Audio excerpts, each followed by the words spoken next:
L'alchimiste du Caire par Antoine Gigal. Depuis toutes ces années où je vis en Égypte et particulièrement au Caire, il ne se passe pas 2 jours sans que j'aille à Mokattam. Mokattam, cette hauteur au sud-est du Caire qui a beaucoup servi dans le passé pour les anciens Égyptiens d'immenses carrières pour y extraire les blocs de calcaire pour des pyramides et des temples. J'aime aller là-bas pour plusieurs raisons. D'abord, c'est un endroit qui me permet d'échapper à un moment à la chaleur étouffante du Caire en été et surtout à sa pollution et son bruit, et de profiter des brises douces et vivifiantes que l'on peut y ressentir au sommet. Ensuite, sur le promontoire tout en haut, à la lisière du beau quartier de Mokattam qui se trouve à l'arrière, existe un promontoire, une corniche à pic sur un précipice où l'on peut profiter de l'incroyable panorama du Caire à ses pieds, depuis les anciens quartiers du Moyen-Âge de l'ancienne Phostate fondée en 642, jusqu'aux pyramides tout au loin là-bas, en passant par les gratte-ciel qui s'alignent le long du ruban argenté du Nil. C'est un plaisir infini de goûter à ce panorama extraordinaire, par exemple au coucher du soleil, assis au bord du précipice, tout en buvant un thé avec des amis sur le promontoire aménagé à cet effet. Mais il y a en fait quelque chose qui m'attirait encore plus dans cet endroit que la vue merveilleuse sur toute la ville, quelque chose d'indéfinissable et de mystérieux, quelque chose dans l'air de cet endroit qui parlait à tout mon être, à toute mon âme, et qui avait trait à mon long travail de recherche sans que je le sache. Ce n'est que récemment, en travaillant intensément sur la traduction d'anciens manuscrits arabes qui parlent des anciens Égyptiens, que je trouvais la raison fondamentale et profonde de mon amour pour cet endroit. Je découvris donc, dans un ancien texte d'un historien arabe égyptien qui avait vécu à Mokattam, l'existence d'un être extraordinaire qui avait tellement marqué l'endroit qu'il lui en avait donné le nom. Cet homme s'appelait donc Mokattam lui-même, et il se trouve qu'en son souvenir, tellement cet homme avait marqué son temps, on appelait, et encore récemment, ce mont Mokattam, d'un surnom,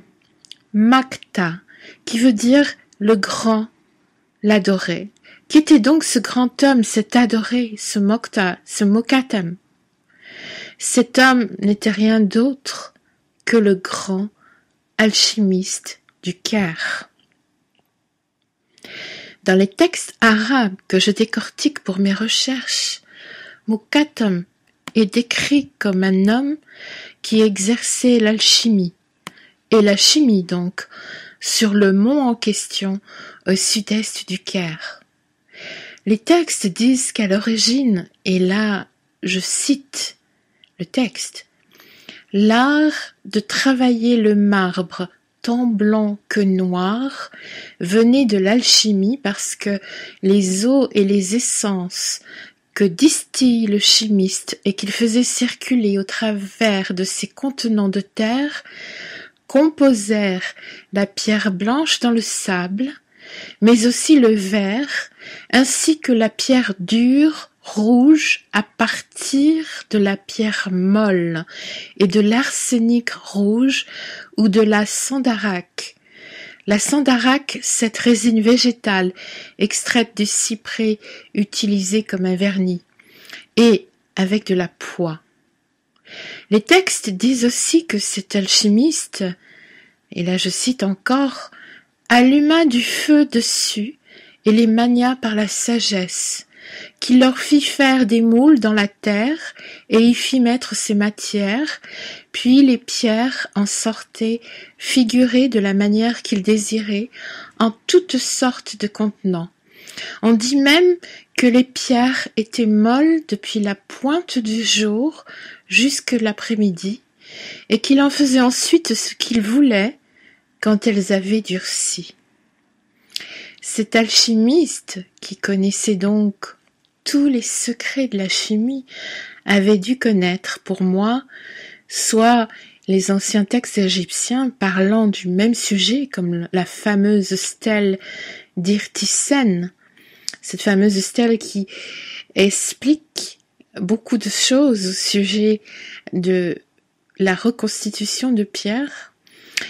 et être donc capable de déchiffrer les hiéroglyphes. Ou bien, cet alchimiste connaissait les textes anciens rescapés de l'incendie de la bibliothèque d'Alexandrie, soit il était dans sa méditation profonde du haut de la falaise de Mokattam, il devenait le récipiendaire choisi de la connaissance sacrée de ses ancêtres, et il arrivait à transmettre ce qui lui était à lui-même transmis. Un être, en tout cas remarquablement éclairé de toute façon, inspiré et porteur de la tradition la plus sacrée. Et c'est ainsi que son esprit amical m'accompagne dans ma contemplation du Caire du haut de sa montagne.